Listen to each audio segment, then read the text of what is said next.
सारे विश्व में फैले हुए ब्रह्मा कुमार ब्रह्मा कुमारी आत्मा सबको ओम शांति। आज विशेष एक टॉपिक आपके सामने हम रख रहे हैं। ये ऑलमाइटी पिता की बेटी राधे सरस्वती मैया की मधुर वार्तालाप। देखिए, फर्स्ट पॉइंट बता रहे हैं बाबा। बेटी श्री राधे, देखो तेरी सम्मुख कौन आया पधारा है। कितने बड़ी ताकत तुम प्राणों से बातचीत कर रहे हैं। मेरे आने से राज से तुम खुद को भी जान सकती हो। आने वाला का पोजीशन, साथ में खुद को भी पोजीशन अथवा पद को भी पहचान सकते हो।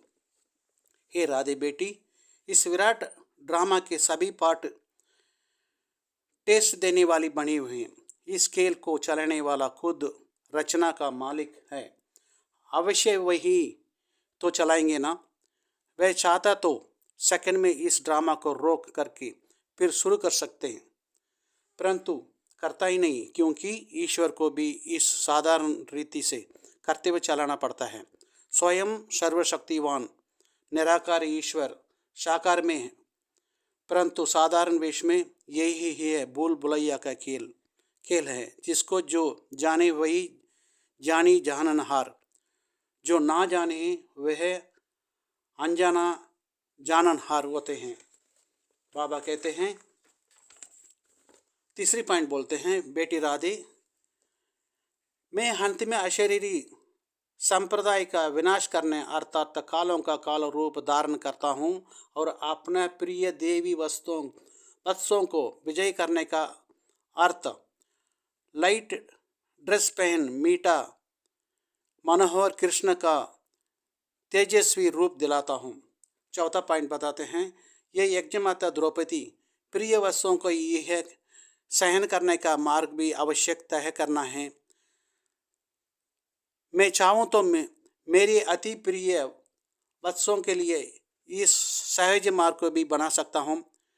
तेरा पिता चाहता है कि अपने बेगर्स प्रिय वस्तुओं को प्रिंस का प्रिंसेस बनाऊं, परंतु पिता जानते हैं कि वस्तुओं को यह कठिन मार्ग भी आवश्यक बना तय करना है, क्योंकि इसमें ही खुशी की समाई हुई है। यह गोपनीय ज्ञान है। ऐसा ज्ञान अनासक्त योगी ही स्थायी सुख का प्राप्त करते हैं। पांचवा पॉइंट, हर एक आने वाला परीक्षाओं को इनडायरेक्ट सामने रखते हैं। अपनी सुंदर अवस्था बहुत समय से लेकर धारण कर सके, जो सहज उन परीक्षाओं को पार कर सके। अगर कोई समझता है कि उस समय आप ही बन जाएंगे, यह समझ बैठे हैं अपने को धोखा देना है। इसलिए पहले से ही सावधान हो रहना है। छठवां पॉइंट, मेरी अति प्रिय वस्तु, याद में तो सभी बैठते हैं, परंतु अभी तक उस लाइट का तेज मेरे वतन तक नहीं पहुंचता है। हर एक जब लाइट स्वरूप वो उपस्थित होंगे, तब उनके तपस्वी का तेज मेरे वतन तक पहुंचती है। फिर हर एक की संपूर्ण लाइट उन्हों का प्रवेश हो जाएगा। उस समय फिर शक्तियों का महिमा निकलेगा। हर एक को अपने निश्चय में ऐसा स्थैर्य रहना है, जो भी उतारूंगा तो भी उतर ना सके।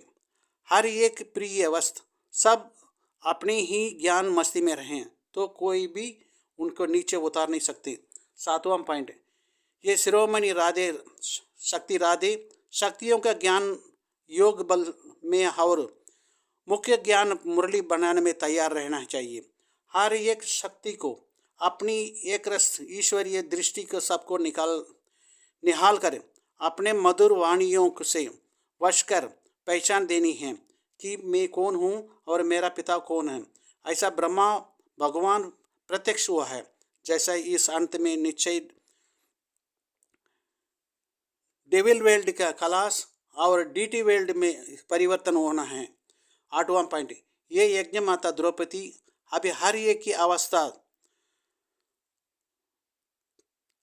लाइट अवश्य स्थैर्य रहना चाहिए, तभी अंत सूक्ष्म प्रेरणाओं का कैच कर सकेंगे। और उतना कार्य संपूर्ण रीति से ही सिद्ध कर सकेंगे। जितना ज्ञान अनुसार अवस्था होगी उतना ही प्रेरणाओं को पकड़ सकेंगे। आज दिन से लेकर उस अवस्था तक एक तार और उपस्थित रहने का संपूर्ण प्रेरणा को टच हो जाएगा। 9वां पॉइंट देते हैं बाबा। ये बेटी शक्तियों का ये अंत समय का कौन सी सीन होगी? एक शक्ति ज्ञान हथियारों से सजी हुई चतुर्भुज स्वयंरूपधारी बन, एक हाथ में गदा, दूसरी हाथ में सुदर्शन चक्र, तीसरी हाथ में पद्म, चौथी हाथ में शंख का उपस्थित है। ऐसा चारों तरफ की परवर्ष असुरी शक्तियों का खलास कर रही है। ये चतुर्वेद स्वरूप मेरे और मेरे वत्सों बिगर और अन्य किसी भी डिवाइन फादर ने भी दिखाया नहीं, उनको भी नहीं दिखाया है। 10वां पॉइंट, आहो बेटी, मेरे द्वारा ही ये सब साक्षात्कार होते हैं, क्योंकि मैं ही सभी का मूल समूह हूँ। देखो, प्रकृति भी बीच में नमस्ती करती है ज्ञान लाइट की। वस्तु सिर्फ ये विचार करें कि हाँ, जितना सारे सृष्टि पुकार रही है वह स्वयं परमपिता परमात्मा ईश्वर यज्ञ में हम वस्तुओं को सम्मुख हाय पधारा है। उसकी शीतल गोद में बैठे हैं, हृदय शांत हो जाते हैं। अगर रचना को रचने वाला मिल गया तो फिर उसका छोड़ उसकी रचना में क्यों जाए? हाईएस्ट से हाईएस्ट अथॉरिटी सर्वशक्तिवान खुद मालिक जिसके सर्व शक्तियाँ प्रकट हुई हैं उस पहचान में आ गए तो फिर वह गोद छोड़ असबों को क्यों जाए? बाबा कहते हैं 11वां पॉइंट बोलते हैं, बेटी राधे, इस आवाज से सार है शांत, अर्थात अंतर्मुख हो जाओ। अंतर्मुख होने का भीतर में एक अति सूक्ष्म सुख की महसूस होगी। देखो, आपका पिता भी बच्चों का सिखलाने अर्थात सम्मुख रहते हैं। यह नेचुरल है। जब बहुत सर्विस की जाती है तो अंतर्मुख अवस्था का रहने का कैच उत्पन्न होती है। अब ज्ञान मुरली सुनने और सुनाने वाला दोनों ही अंतर्मुख हो जाओ। अभी दर्दनाक आपदाएं का समय बिल्कुल ही नज़दीक हार पहुंचा है, इसलिए जल्दी अंतर्मुखता की भट्टी में रहो। योग स्वरूप अर्थात सूक्ष्म अव्यक्त रूप बनते जाओ। 12वां पॉइंट, इस प्रकृति के आकर्षण से परे हो जाने का ऐसा अभ्यास करो जो किसी भी आपदाएं का समय बिगर कोई भी तकलीफ सहज रीति इस पिंड अर्थात शरीर से निकल जाए, जिसमें डिफिकल्ट ना लगे। ऐसा पुरुषार्थ करने के लिए ही यह सुहाना वैल्यूबल समय मिल रहा है, जिससे थोड़ा भी व्यर्थ नहीं गवाना है। ऐसा तो अंत समय पछताना पड़ेगा, इसलिए ऐसा फाइनल अवस्था और फाइनल बनानी है। 13वां पॉइंट, तुम पुरुषार्थियों से सामने अभी ऐसा अनेक बातें आने वाले की मौसम है, क्योंकि अभी तुम ज्ञान की ऊंची सीढ़ी पर चढ़ रहे हो, तो माया के विधन भी सामने जरूर आएगी। मगर तुम्हें एकदम ईश्वरीय अवस्था में स्थित रहना है, तो हर एक खुद पुरुषार्थ प्रमाण अपने से पूछो। मैंने सर्व विकारों कर्मेंद्रियों पर जीत प्राप्त की है, प्रकृति पर जीत प्राप्त की है। ऐसा जीते हुए को किसी समय की भी कोई भी लहर अथवा माया के तूफान हिला नहीं सकती। नेचुरल 5 तत्वों की उनको कुछ भी नहीं कर सकते।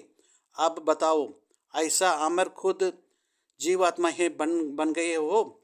4था पॉइंट, अब हर एक अपने से पूछो कि मैं ऐसा मौलाई मस्ती में रहता हूँ जैसा तुम्हारा बाबा अपने अथॉरिटी से कह सकता है, वैसे तुम बच्चे ऐसा ताकत से खड़े वो कह सकते हो। बोलो प्राणों, सूर्य पिता के तुम स्टार की चमक कैसी है, जो रोशनीमयी जग से सितारे गाए हुए हैं। देखो, तुम ही अपनी चमक से दुनिया को रोशनी करते हो। ऐसा रोशनी दुनिया को शोभनिक सितारों तुम जब छिप जाते हो तो दुनिया में अंधियारा छाया जाता है। फिर इन 5 तत्वों को भी वार करने का मौका मिल जाता है। अभी तुम मालिक सुहाज हो गए हो, इसलिए जब पूर्ण अपनी चमक झलक दिखाएंगे तब वह 5 तत्व समझेंगे अब मालिक सुहाज हुआ है। इस माया को भी तब तक जोर है जब तक तुम संपूर्ण बन जाओ नहीं बन पाओगे।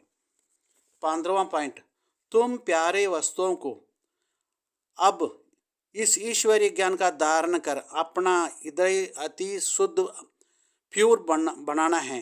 ज्ञान के सभी राजों से भरपूर हो। हर एक एक्टर की एक्ट अनादि समझ देखते रहो।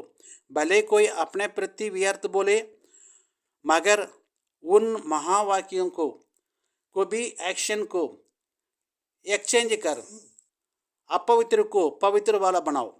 उस गुण को धारण करनी है। अगर कोई अवगुण को एक्सचेंज कर नहीं सकते और खुद को भी मन अपवित्र कर देता है तो गुणवान कैसे बनाएंगे। ज्ञानी का अर्थ है जिसका भी अवगुण चित्त पर ना रहे।